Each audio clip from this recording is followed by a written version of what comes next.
Hi everyone. Today we're just going to do something a little different. This is a lesson I've been teaching lately. I've been teaching OET, that is the Occupational English Test. So this is for doctors, nurses, radiographers, and dietitians. Um, Now this is a technique that I use in general English and IELTS as well. So maybe I'll do some videos later. But today we're just going to focus on how to improve your OET speaking test score by focusing on stress and intonation. Now, this is a little technique I've been using lately, and I'll just talk you right through it. And it's particularly when dealing with difficult patients or patients who are giving you problems. If you don't do OET, you don't need to watch this video, but you might find something interesting. Now, basically, what happens is a lot of students in this test will just kind of give these very practiced and unthoughtful answers. Very commonly in this test, I hear people try and say things like, I understand how you feel, or I understand it is difficult. And it just sounds very fake. Like, if you're going to say something like that, you just get, I understand it's difficult. I understand that you're scared. All right, you can hear in my voice that there's more concern, but I always hear, I understand that you are scared. And it just sounds very wooden, very robotic, and you're not going to get the outcome you want. And there's schools out there that are teaching people to say, it is important that I understand that you are scared, but it just comes out fake if you don't work on the intonation. So this is what we're going to work on here. Here is a nice example, and here is the technique. So let's say you have someone and they're having sleeping problems in your role play, and you want to, they're asking you for sleeping pills, and you're trying to help them say, like, look, you have to decrease stress in your life, you have to eat properly, you have to exercise. And so here's an example of a sentence you might say. Sleeping pills are an option, but they're not going to solve the problem long term. Now, that's the sentence. And today, one of my students in class said this sentence, but she said it like this. Sleeping pills are an option, but they are not going to solve the problem long term. And it's all right, but we really want to show our empathy, and we want to show control of our pronunciation. So here's the example. Just stress these two words, the verb and the negative, okay? Sleeping pills are an option, but they're not going to solve the problem long term. So again, sleeping pills are an option, but they're not going to solve the problem long term. So stress and pause. You stress the word by saying it a little bit stronger, a little bit louder, and you pause. Sleeping pills are an option, but they're not going to solve the problem long term. Just think about that. Just adding stress to these two words changes everything. Sleeping pills are an option, but they're not going to solve the problem long term. Sleeping pills are an option, but they're not going to solve the problem long term. So the speed is the same or almost the same, but I stress those two words. If you're a pharmacist, and I've had a few pharmacists in my class, same thing. If someone is demanding drugs and you can't give them to them, you can go to another pharmacy, but they're going to tell you the same thing. So again, if I do it without stress, you can go to another pharmacy, but they're going to tell you the same thing. So yeah, it's good, but we want to get a little bit more. You can go to another pharmacy, but they're going to tell you the same thing. And you can hear, I'm showing understanding. Like, I'm not yelling at the guy, I'm being nice. Someone is in pain and they need painkillers or they need sleeping pills, but they need a prescription. So you can go to another pharmacy, but they're going to tell you the same thing. My voice changes.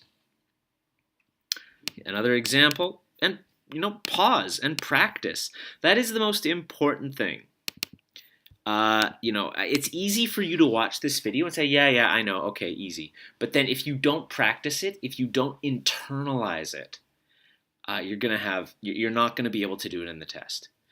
I had a student today, she was practicing this all week because last week she was struggling with it. And today she was outstanding. She's going to get a B. And she was an average student. Like, she was good, but, like, she just did the work. So here's another example. We can prescribe Panadeine for your father, but he will have to come here himself for the prescription. So again, stress. Can, will. Can, will. We can prescribe Panadeine for your father, but he will have to come here for himself. So again, you can see that I'm saying, yeah, I'll do it, but he's going to have to come here. So you can see that tone drops. If you have someone who is having some food and weight related problems, here's another one, right? A lot of times they'll be like, oh, I really like my junk food. I really like eating my pizza and fried chicken, and that's fine.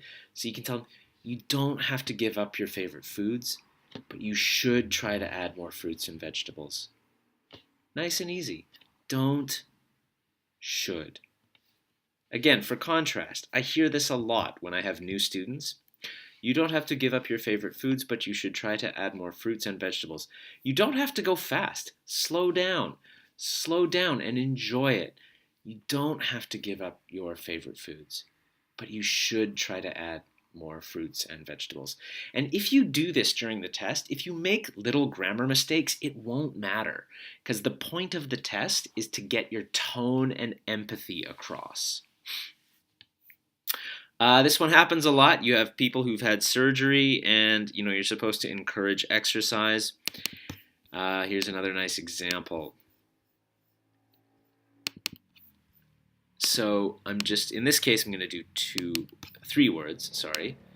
So if your foot really hurts, I don't want you to walk on it. Ooh, get that one too. But remember, even a small amount of exercise will make a big difference. So again, if this patient, like you're trying to encourage them to exercise and they have a foot ulcer, if your foot really hurts, I don't want you to walk on it. But remember, even a small amount of exercise will make a big difference. And that's really it, you guys. I just want you to practice this. I want you to repeat it, do it a few times, watch the video a couple times. Remember, just because you know it, it doesn't mean you're going to do it. So just to recap, stress the verbs. Okay, so are, going, will, should. I know those are not verbs. They are modals. Negatives, I don't want you to walk on it. And intensifiers, really, very, right? If your foot really hurts, I don't want you to walk on it. So, and then of course I've also got here, adjectives that are doing a comparison. It's a small amount and it'll make a big difference. Secondly, slow down. There seems to be a belief that you have to talk fast to talk English. Don't. Slow down. Like, take your time. You're going to get nervous in the test, I understand, so practice a bit slower. You don't have to give up your favorite foods, but you should try to add more fruits and vegetables. Slow down because, it's hard.